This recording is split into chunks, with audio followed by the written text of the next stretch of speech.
it's a question of, I try to represent everybody that has a concern. And so I meet with people all the time from many groups. Falun Gong has been coming to my office here and in Edmonton since about 1999 when the persecution started.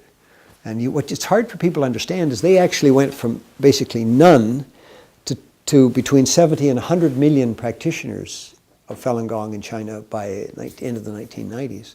So everybody was backgrounds, academics, militaries, students, farmers, everybody was doing these exercises, gentle exercises.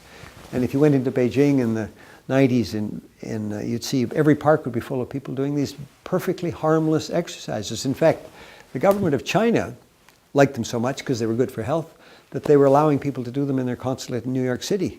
So they went from encouraging Falun Gong to basically declaring war on them, a war which continues today. Well, it's gone on now for 15 years, and they put up non-stop propaganda on their media, and all the media is controlled by the government in China.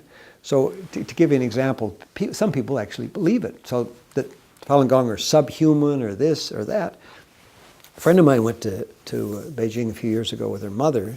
They went to Tiananmen Square where Mao's portrait hangs, and they had a guide. And the guide, somehow Falun Gong came up, and the guide said something like this. She said, "Oh, Falun Gong, they eat their children, don't they?"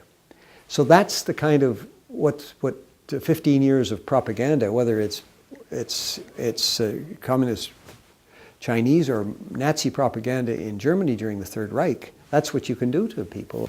The government of China spends about $10 billion a year, I believe, basically putting out propaganda in our media, in their own media, to try to convince people that really the government of China is the party state in China is a bunch of nice people doing nice things. But as David Matas, who's also from Winnipeg originally, discovered, they're in fact have been since about 2001 basically murdering some of their own people to sell their vital organs, heart, lung, liver, and so on, to wealthy people in China and to organ tourists from abroad, from countries like, frankly, Canada. And so we're trying to get them to stop doing it in China, and we're certainly trying to get countries like our own to stop allowing Canadians to go to China for organs by making it basically making it an offense to go outside of Canada to buy an organ.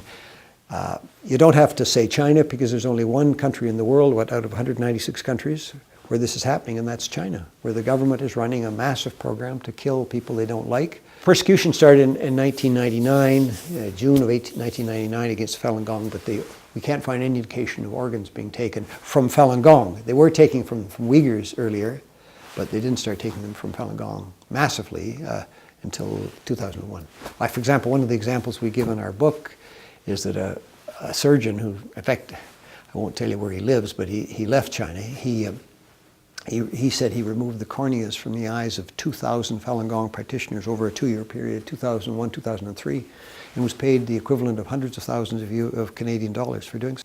Well, let me tell you a case of a family who got out of, they're right on the border with Turkey and Iraq, and they managed to get into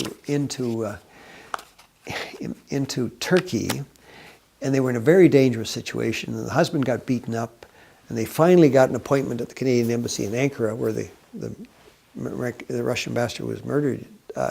And so they took a bus for 5 hours to Ankara.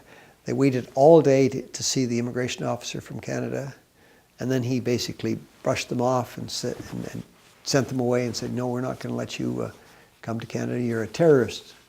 That's the impression he created in their minds. So they had to go back to this terrible situation where their lives were in danger on the border, and that just breaks your heart when things like that happen. And you wonder how somebody could get something so wrong as this immigration officer representing you and me in the capital of Turkey could just get something totally balled up. So you try and you try and you try, and sometimes you work and sometimes you don't, but you can't let it get you discouraged. We've got to fight these guys, and not necessarily with bricks or with weapons, but we've got to fight them in the court of public opinion. We've got to fight them in writing articles, a million things we can do.